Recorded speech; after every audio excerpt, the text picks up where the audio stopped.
Hello and welcome to a new blog. তো এটা হচ্ছে রবিবার থেকে শুরু হয়েছে ব্লগটা, রবিবারের সকাল।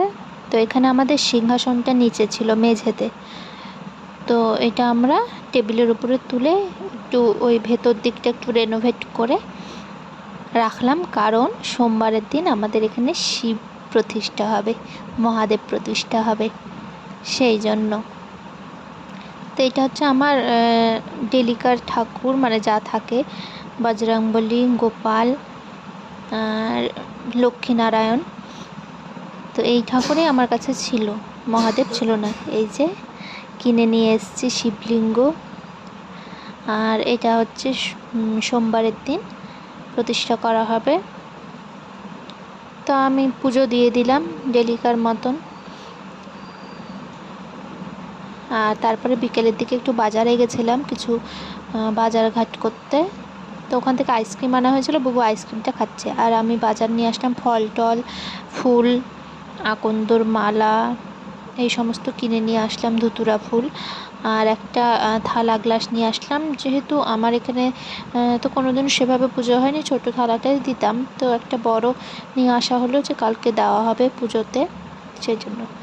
আর মুকুল ফুচকা নিয়ে এসেছিলো, তো নিজেই আগে খেতে বসে গেছে আর আমি ভিডিও করতে ব্যস্ত ছিলাম। এটা হচ্ছে আমাদের রাতের ডিনার, সেটা ছিল চিলা, সাথে ভেন্ডি ভাজা। ভেন্ডি যে কোনো প্রিপারেশনে আমার খুব ফেভারিট, সে সেদ্ধ হোক বা কিছু।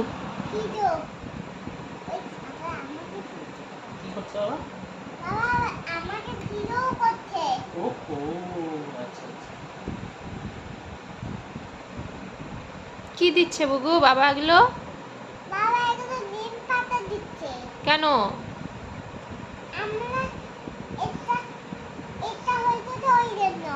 কি হয়েছে এটা? আচ্ছা আচ্ছা, তাহলে ভালো হয়ে যাবে।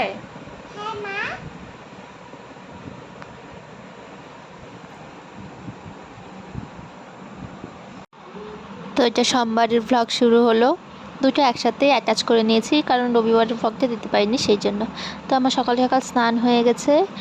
আর মুকুল হচ্ছে কিছু ফুল আর ফল নিয়ে এসছে, কারণ ওর বোনের বাড়িতে গেছিলো, ওখান থেকে আম পাঠিয়েছিল, এবার আসতে গিয়ে কিছু ফুল পেয়েছে, সেগুলো নিয়ে চলে এসছে। আর কাঁচা দুধও দিয়ে পাঠিয়েছিল। এবার আমি ভাবলাম যে পুষ্প পরাতটা তাহলে সাজিয়ে নিই ফুল টুল দিয়ে। তো আমার ঠাকুরের পুজো করে এগুলো সাজাতে বসে গেছিলাম। আর কাঁচা দুধ এনেছিল, তো এতগুলো তো আর লাগতো না, তো ঠাকুরের ভাবলাম এক গ্লাস দুধ রেখে বাকিটা ফ্রিজে ঢুকিয়ে দিই, কারণ পরে ওটা আলাদা কাজে লেগে যাবে। ঠাকুরের দুধটা নিয়ে নিচ্ছি। এবার পুজো হতে দেরি হয়েছে বেশ কিছুক্ষণ, মানে দুপুরের দিকে হয়েছে। সকালবেলা আমি আমার ঠাকুরকে পুজো করে এগুলো গুছিয়ে টুছিয়ে রাখছিলাম।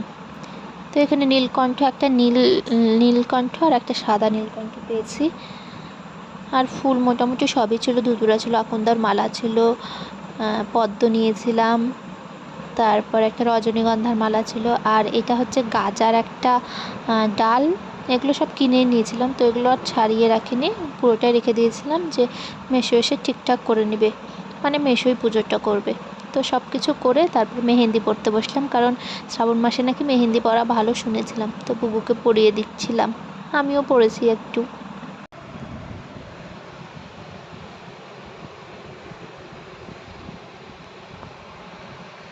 কি করছিস বল, এখন বলো কি করছো?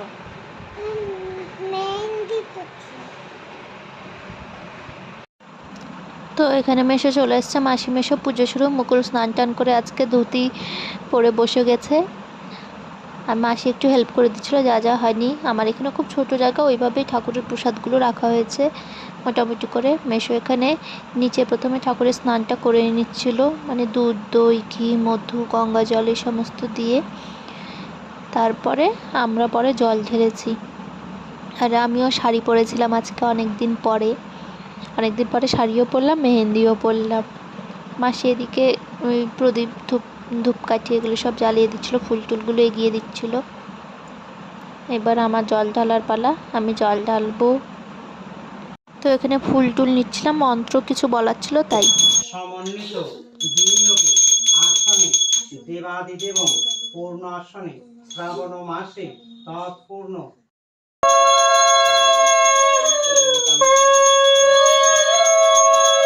তো এখানে পুজো শেষ হয়ে গেল।